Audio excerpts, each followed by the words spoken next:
another thing I'm hearing you say, which I think about in relation to archiving too, is like that there's, in a weird way, the more specific you get, the more universal something becomes. That's our tagline. Oh, is it? That's our tagline, yeah. I swear you didn't pay me. Yeah. Is that actually your tagline? Yeah, the more specific the story, the more universal it becomes. That's hilarious. Yes. Down to the words. Hi, my name is Yazmeen Kanji. I am the founder of Films of the Cause, and I'm a filmmaker. And my name is Ben Compton. I run Everyone Archives, and I'm an archivist.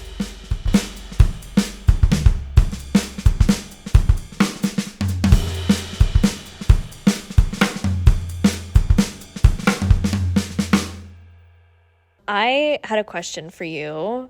I'm really curious about where your entrepreneurial energy came from, because I feel like in order to be at this stage and to be running a startup, this can't be the first time that you ever had an idea to do something. So do you have like a memory of a time that you started, a business or had the idea to start a business? Yeah, I think the first thing that actually comes to mind is that I grew up playing music, and at some point, either myself or someone in my immediate surroundings said, "Oh, you should start performing on the street." And I was playing percussion. So when I think about my first venture, if you want to call it that, I attached a whole bunch of drums to a bike trailer, and I would bike around Ottawa and set up in different spots and start playing. Wow. And it was a solo venture, let's say, and the fact that it was a solo venture meant sometimes I would be playing to a desolate street. Right. And then sometimes people would show up and watch for a couple seconds and then go on with their day. And I busked at a whole bunch of festivals and stuff like that too. And now that we're talking about it, I think that actually it told me a lot about how to kind of get people on board with what you're doing very quickly. And also read the room, read the street. Yeah. Kind of pivot if people were not actually right. into what you were doing, or if you were if I set up and started playing drums beside a cafe and they were really irritated at me. So there was something there about kind of putting myself out there, and it was I made some money. It was a summer job. Oh wow. Yeah. That's so good. How old were you? I started when I was 11, probably. Oh, wow. Because I think I was going to a summer camp that where I was trying to make some money to right. go. So I remember doing that. And then I also remember that was actually sometimes financially lucrative. And I think I probably sometimes made more per hour than I do now. Wow. But I remember that set me up badly, because when I started doing, classic summer jobs that were just kind of long hours and tiring, I was like, this is not as good as playing on the street. And then I think maybe that also put something in my mind about, figuring out my own hours, determining what I actually want to spend my time doing. But tell me, what's your version of that? Yeah, it depends on how far back we're going, because I'm the eldest and I have 3 younger siblings. And so I would sort of force them to be in my films. And that was also, doing theater performances for our family or putting on shows. And so I would always charge for the shows. They had to come. The immediate family in the house had to come, but then we would also charge.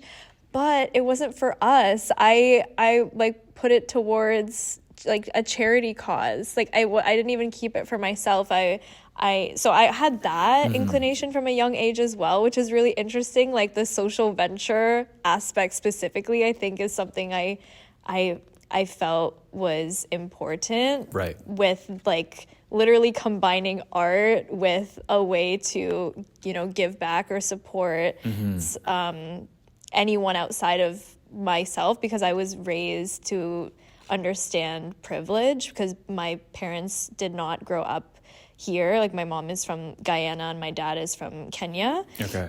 And so they had very different upbringings than me. And I was always taught that you have to use your privilege and what you have right now to do something that extends beyond yourself. But then I was simultaneously, an entertainer and had to be seen. And so, yeah, I think that was, so there's that. But then when it came to the entrepreneurial spirit, I think it was in high school where I was in the IB program and I had so much homework. Like I rarely went out, very little social life. Movies were my life. But of course, I need to have some pocket change. But I didn't feel like I had enough time to have a kind of job that I would need to clock in after school.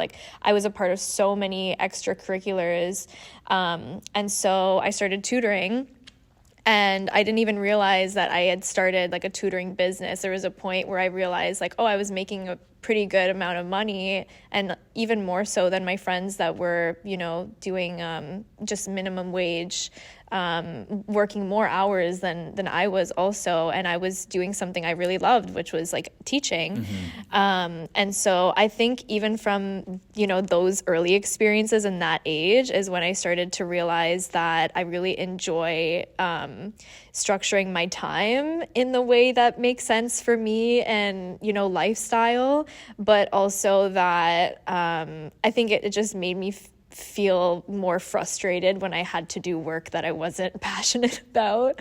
So I started just being a lot more picky with the opportunities that I wanted to go towards. And I always just felt like I had ideas and I wanted to, I wanted my ideas to be heard in the work that I was doing. And so I think, eventually it made sense that I think then I got to Films with a Cause. So, yeah. Yeah, and I feel like later on in my life, I had because I started pursuing the arts, I also felt like there's an expectation in the arts too that you kind of end up doing a lot of different tasks. Yes. I mean, partially because you're working with no budget and no resources and no connections, but I feel like that's something I thought a lot about at the Social Venture Zone is thinking about how the language of entrepreneurship kind of applies to what I learned in the arts. We used a different vocabulary, but it was very much about kind of forging your own path and for sure, having to balance all these different things. I don't necessarily think that's always good, but it's a similar kind of experience. Yeah, no, I think that's definitely it. And I think especially in this industry, in the film and TV space, if you're a true, artist and creator like myself, everything that you do financially has to revolve around the one goal of being an artist and being a creator. And so the mentality is anything I need to do for that to be my priority is what needs to happen. And so most of the people that I know in this industry are very entrepreneurial, but they wouldn't label themselves as entrepreneurs. But, they don't have the time to take on a full-time job, so then they have to find ways to make the money they need to to pay the rent and whatever else you need. And so I think it's just really when you're in this industry, you learn how to be resourceful, and I think all creators and artists are entrepreneurs in their own way. Yeah, totally. I think about all the kinds of weird jobs that I do that I wonder if people wouldn't think are part of my part of my day-to-day kind of life, trying to keep this organization or the venture going. Yeah. Do you have any stuff that takes up a lot of your time that people wouldn't expect is part of the work of entrepreneurship, specifically in the film world? I mean, I think there was a point when I was first starting Films with a Cause and first starting my journey as a filmmaker where I thought that networking was the number one most important thing that you had to do. But then it came a point where I realized that the administrative side of things is equally, if not more important.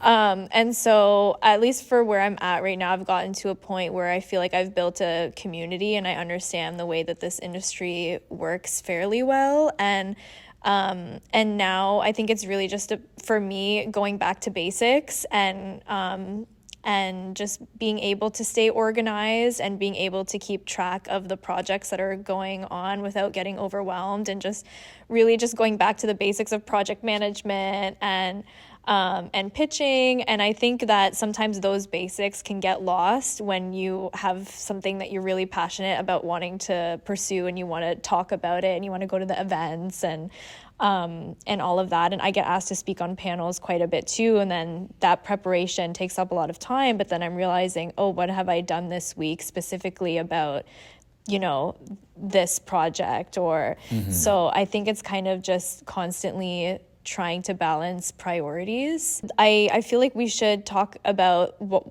how we even started, like why we even started the ventures that we did. So where did that come from for you? My venture, our venture is, we support people in preserving their history. That's our elevator pitch. It kind of came out of two different conversations I was having. The first was around people expressing a general anxiety, including myself, about having objects in their lives, like photographs or journals or letters or other things that connect them to like their family or community, having these objects in our lives that we want to take care of because they represent some sort of history or like I said, relationship to family or identity or community. Wanting to preserve these things and not knowing how to do that, and this kind of like lingering feeling like, oh no, I need to figure out how to take care of these things. I need to figure out how to store these objects so that they live on. So that was kind of one conversation I was having. And the other conversation I was having, which was kind of in the arts, was around how institutions that have traditionally been responsible for preserving cultural heritage and history have totally either misrepresented or erased certain histories from, libraries and museums and galleries and universities and stuff like that. So what became clear is there was space for some sort of organization to both offer people workshops and tools on how to preserve their history, and by doing that, you were equipping people with the resources so that people's stories could be preserved with the cultural sensitivity that it deserves. So what that actually looks like now is we're organizing workshops that are on things like how to preserve photos, how to think about taking on memory work, as it's called, how to, thinking about how to remember, and also just reckoning with what it means to remember. And then in the long term, we hope to offer more concrete resources like tools for digitizing photos or sound recorders for recording the story of a family member at a low cost, so that there aren't these like barriers for people who want to take on this work. Right. So it kind of the project started through those two kind of questions, and those are the questions that ground me when I'm kind of back to that. That's the what intention. What about you? First of all, I'm curious. I have so many questions, but I'm curious if you have a personal story or like a personal reason as to why archiving is so important to you. Yeah, I mean, I guess that's something I kind of glossed over, which is that I grew up in a family that had a significant amount of photo and even film material from two generations of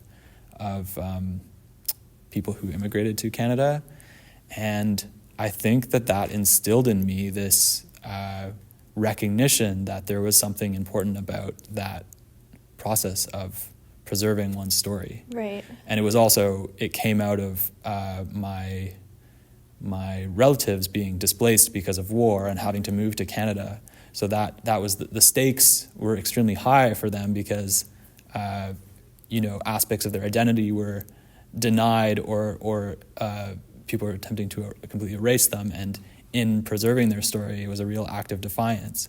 Of course, there's the element of them being privileged enough to have like film equipment and stuff like that. Right. And, you know, I feel extremely lucky to have photo material, but it definitely was like my upbringing and the archives that I inherited that prompted me to think more about this, but also gave me this kind of anxiety. It was like, oh my gosh, these people have put so much effort into preserving their stories. Yeah.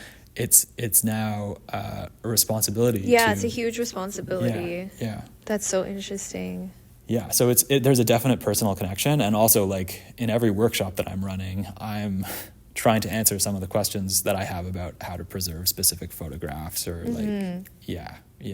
Wow. Yeah. It's so interesting that you said that it's a privilege. I think, is that what you said? Like, it's a privilege to be able to document and archive, you know, your personal history. And then that sort of makes me think about like representation issues in media because it's a huge privilege to be able to say that you've never experienced not being seen, because the impact that I feel I've witnessed when I'm in an audience and people are seeing something they've never seen on screen before, it's like I can't even describe it. Like, I was at the world premiere of The Woman King a few years ago, and that was like the craziest movie experience I've ever had, and people were so excited to finally see, of course, like dark-skinned Black women on screen in a historical, you know, semi-historical epic. And even the reactions that come to me when I've done a screening are usually really emotional, and just it makes me feel so great, because it's like people have such a visceral reaction when they're finally seen and heard. But it's a huge privilege to be able to say that they've had their personal stories or their community stories documented, because without access to the resources to do that, it doesn't happen. Right? So I think we have similar reasons, it seems like, why we chose to do what we're doing. Right. And I was talking about access in regards to actually having like concrete equipment to do that work. But you're also addressing access in terms of people not, it seems to me at least, but correct me if I'm wrong, like you're addressing access in the sense that people's stories are just not privileged at all by the, you know, people in higher level positions. The overall system. The system. Yeah. So that's more, it's a systemic thing that you're addressing for sure. Right? How do you manage? Totally. I mean, it sounds like there's a real joy in facilitating that, if you want to call it that. But is there a burden that you feel in doing the work you're doing as well? Of course. The burden of representation is really real, especially when you're a Muslim woman of color, which is like, you know, I think what prompted me to start Films with a Cause, because I think there's so many important conversations to have around representation of underserved communities on screen. But I think those conversations are always complicated no matter what background you're from. Like, I can't speak for all Muslim women, you know, I can only speak to my personal experiences, but it's still important to hear from the audiences and to hear from the consumers of a product. And so, but I think, it is really hard when I'm thinking about specifically my communities, and, you know, there's 2 billion of us in the world, and there's like the percentage of us that are actually making work at a level that's being able to be seen on major streaming platforms and on big screens. It's like, it's crazy small, and that doesn't make any sense when you're thinking about the population of Muslims everywhere, even just like in Canada or in North America or whatnot. It just doesn't make any sense, because the audience is there and they show up when they're finally given that representation, and people are aching for this, you know? So part of what we're doing at Films with a Cause is being able to show that this is a real business opportunity, and that it's not just the right thing to do to get people to a point where they're not like desperately seeking out the smallest forms of representation, like, oh, the girl in the back is wearing a hijab or something. Like, to be able to have that prominent representation and know that it's like universal just because of a human experience, rather than seeing someone that doesn't look like you on screen and turning off the TV. Like, that's not reality, right? But I think there's a huge disconnect with like execs and strategizing in terms of numbers and audience turnout, and just a huge disconnect from the audience itself. And so what we're trying to do is really bridge that with the communities that want to be seen, and want to show up, and the overall system that has this like risk aversion assumption that it is risky to portray communities that haven't been seen before, because they don't have the data to back up that they would come out to watch that film or whatnot, right? Mm-hmm. So it's frustrating because I'm right in the middle of it, and I can see the communities that are, aching for that, and then I can hear the conversations of, we're not ready for that yet, and they're not willing to watch this kind of content. And I'm like, we just need to have some conversations here, because clearly there's a disconnect. Yeah. And the other thing I hear too is like, oh, we need to do another survey, or we need we need to get more data on that there's a need for this. Yeah. And when you're embedded in a community that's like, there's this lack of representation, it's like glaringly obvious. But there's so much proof out there. I think it's just that the bias that exists within each of us, it's really hard because we are so accustomed to the way that we see and understand the world based off of who we surround ourselves with, that if execs have never spoken to, for example, like a Muslim South Asian woman that's never felt represented on screen, if they've never had that personal conversation with someone, then there'll just be an assumption of what that experience is like, and an assumption that those people, there's not enough interest in that experience, right? But I think like that bias bleeds into business strategy, and like and it becomes an emotional.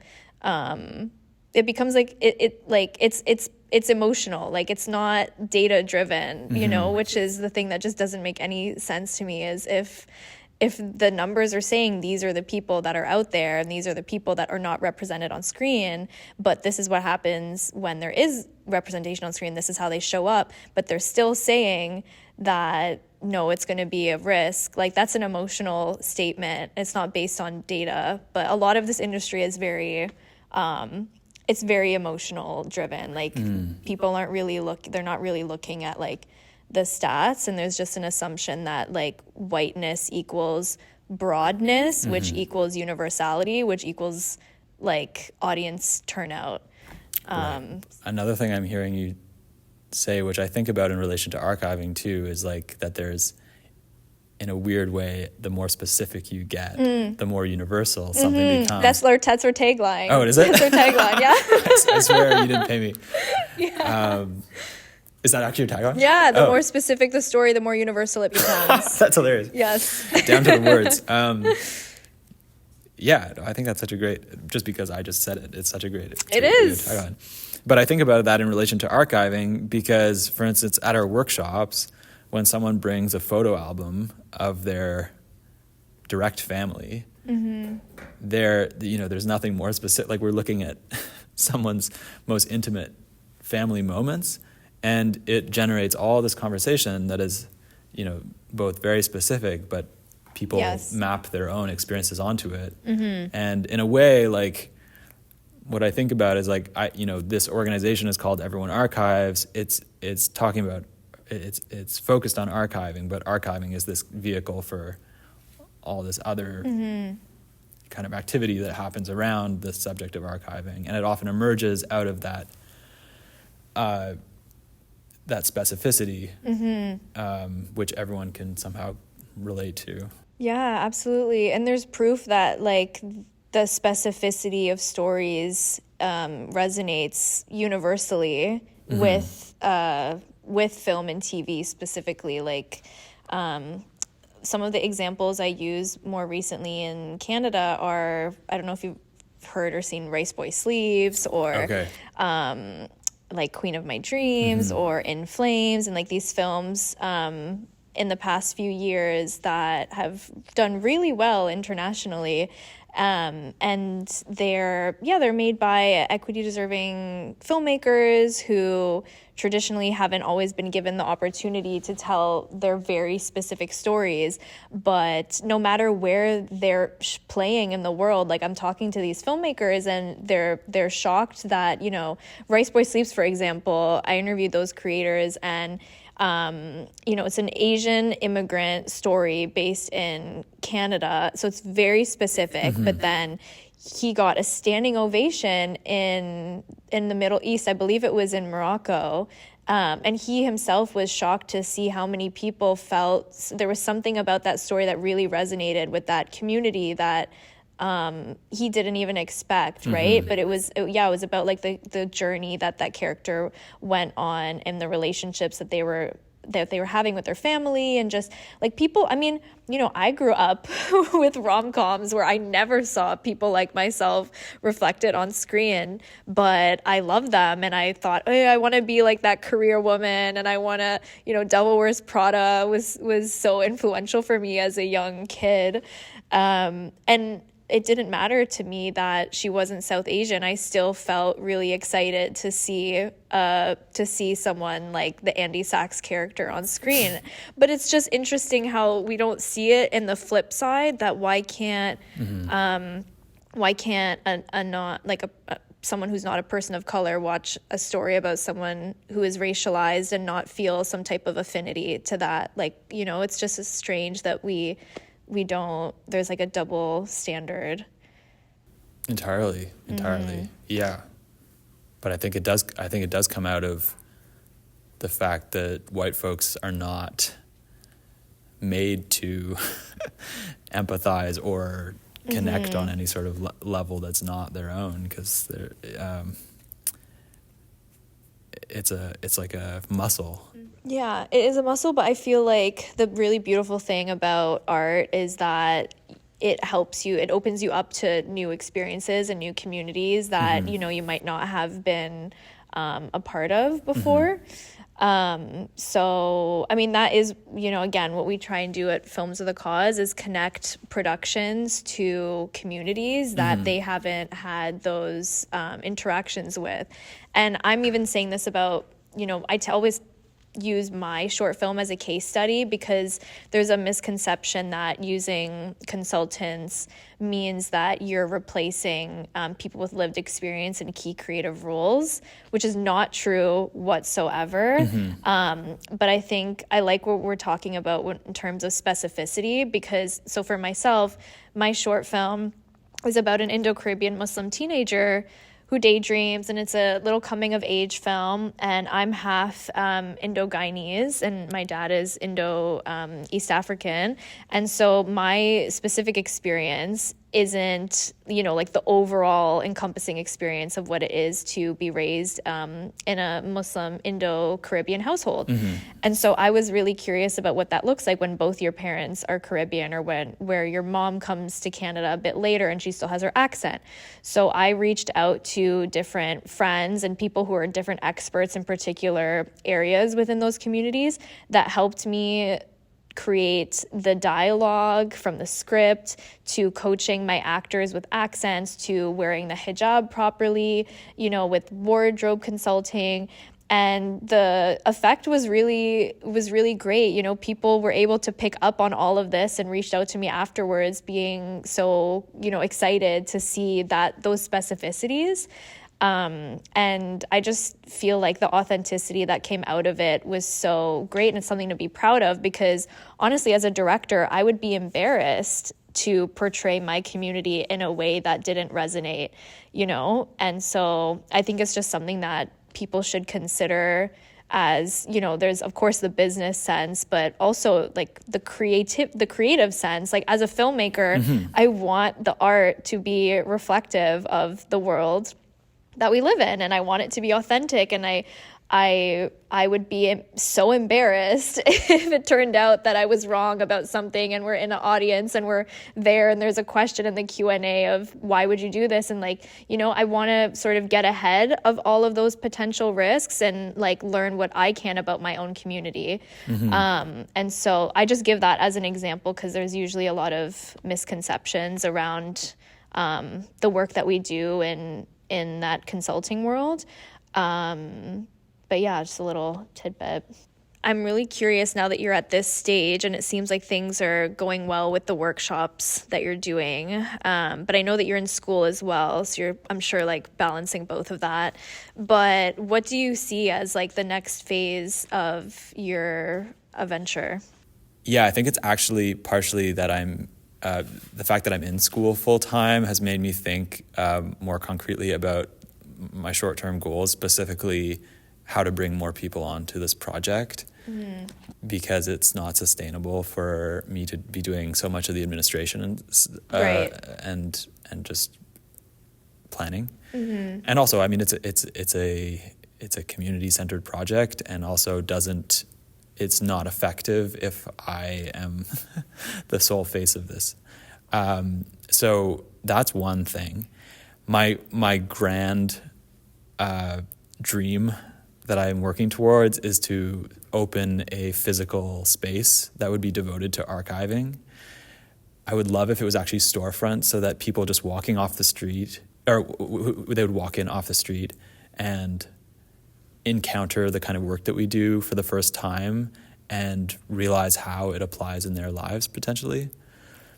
But I would imagine a space where, for instance, if you had photos that you wanted to digitize so that you could preserve them on a hard drive, but also send them to a family member overseas, for instance, you could bring them into this space, scan them using one of our scanners, or it would be a space for, you know, doing a presentation on the history of your neighborhood or some sort of other community history that you've been focused on.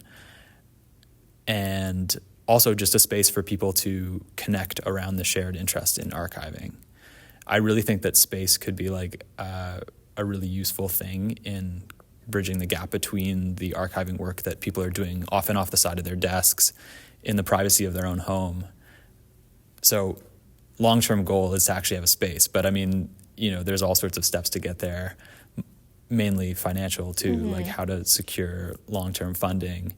That might come from like offering digitization services or partnering with larger institutions and offer workshops through their funding and slowly build up the money to actually secure a space. So that's kind of what I have like on my plate. And it's, you know, some of it's 5 years down the line, some of it's 10 years down the line. What about for yourself?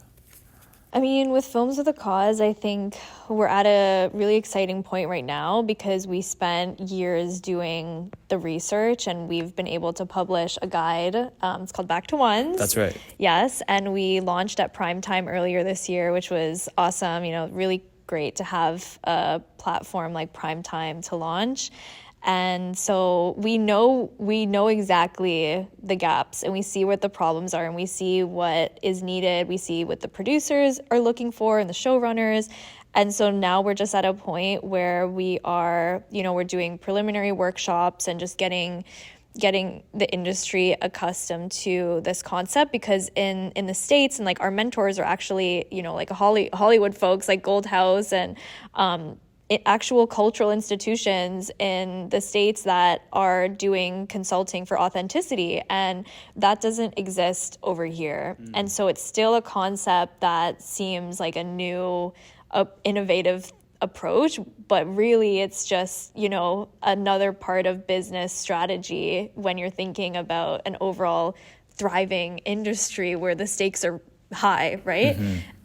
So I think for me right now and for what we're doing, it's continuing on with the awareness aspect of why it's important and why it's beneficial to producers in this country and beyond. And so from there, I would really love to do more like script consulting, and I would love to be able to, because I mean it happens, you know, we're doing that on a smaller basis right now. But I think it's because the need for it isn't seen as imminent as we feel it should be. And so, yeah, I think it's really just about continuing on and you know, just keeping those relationships going and seeing what it could lead to. And do you have any of your own creative projects that are percolating? Yes, I do. So I'm in my festival run for my first fiction film, but I am working on my second short fiction. My first one is called One Day, and this one's going to be One Night. But I'm gearing up towards writing my first feature, which I'm really excited about.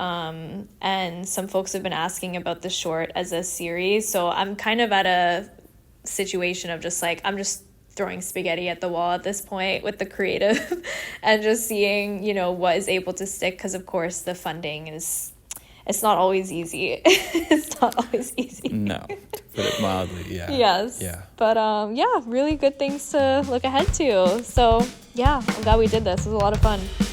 Totally. Yeah. Yeah. Lovely to talk. You too. Thank you guys so much. Woo!